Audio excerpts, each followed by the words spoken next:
मैं डॉक्टर श्याम सुंदर शर्मा चिरायु गीता में आपका पुनः स्वागत करता हूँ। महाभारत का युद्ध समाप्त हो चुका। 18 दिनों के युद्ध ने द्रौपदी को 80 वर्ष जैसा बना दिया था।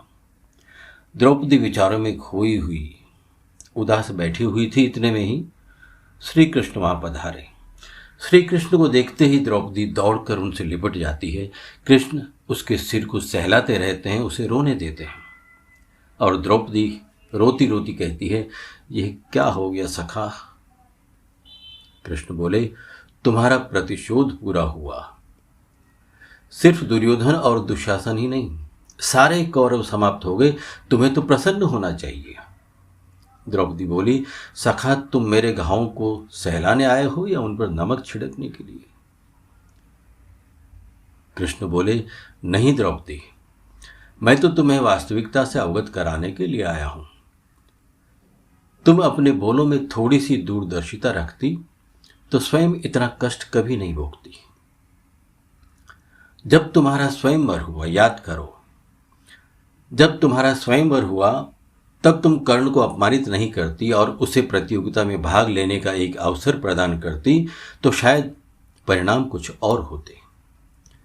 और इसके पश्चात जब कुंती ने तुम्हें 5 पतियों की पत्नी का बनने का आदेश दिया तब तुम उसे स्वीकार नहीं करती तो भी शायद परिणाम कुछ और होते। और जब तुमने अपने महल में दुर्योधन को अपमानित किया कि अंधों के पुत्र अंधे होते हैं, ऐसे बोल नहीं बोलती तो कदाचित तुम्हारा चीरहरण भी नहीं हुआ होता। शायद परिस्थितियां और भी भिन्न होती। हमारे शब्दों में भी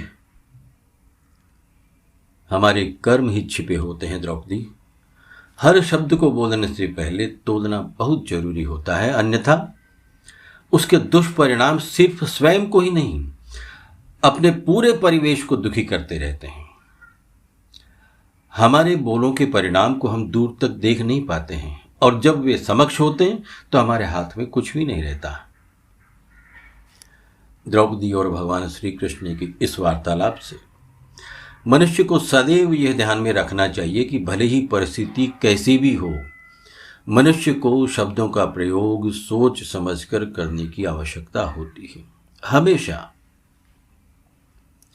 ईश्वर ने तुम्हें बुद्धि दी है, विवेक दिया है, शब्दों का उच्चारण करने के लिए वाणी प्रदान की है। अब यह तुम पर निर्भर करता है कि तुम तुम्हारी वाणी से शब्दों का किस प्रकार उपयोग करते हो, कैसा प्रयोग करते हो, ईश्वर के गुणगान में या किसी को कटु शब्द कड़वे शब्द कहने में। यह निर्णय तुम्हारा स्वयं का है, किसी और का नहीं। ईश्वर तो तुम्हें बोलने को भी प्रेरित नहीं करते, फिर शब्दों के चयन का तो प्रश्न ही नहीं उठता। वह तो केवल तुम्हारे द्वारा वाणी से उपयोग में लिए हुए शब्दों को बोलने के कर्म का फल देने का अधिकारी है और कुछ भी नहीं।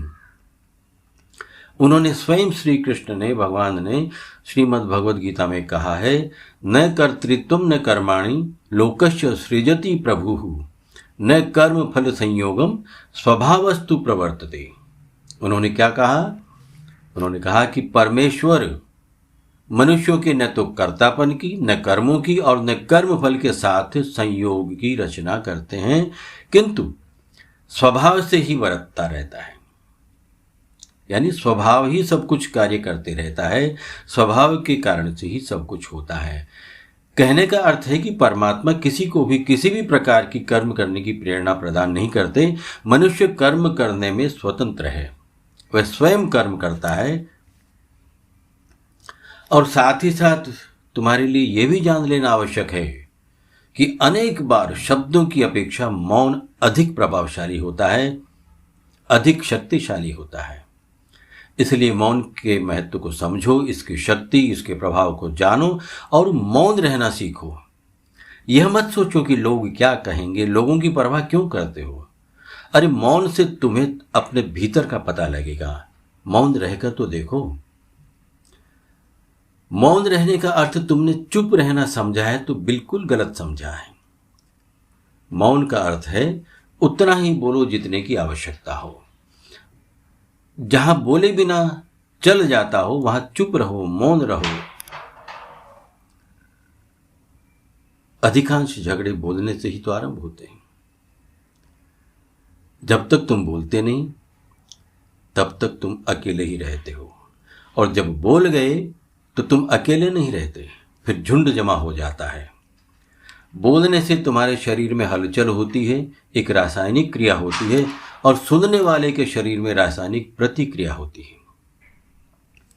यह प्रतिक्रिया जब तीसरे चौथे के पास पहुंचती है तब तक उसमें नए शब्दों का समावेश हो चुका होता है, जिसके परिणाम स्वरूप अर्थ का अनर्थ हो जाता है, भाव बदल जाते हैं, लहजा बदल जाता है, और एक अलग और विकृत रूप को प्राप्त हो चुके होते हैं तुम्हारे शब्द, तुम्हारे बोल। इस बात का ध्यान रखना, शब्दों में बड़ी शक्ति होती है, इसलिए सदैव ऐसे शब्दों का प्रयोग होना चाहिए जिनसे किसी की भावना को ठेस ना पहुंचे।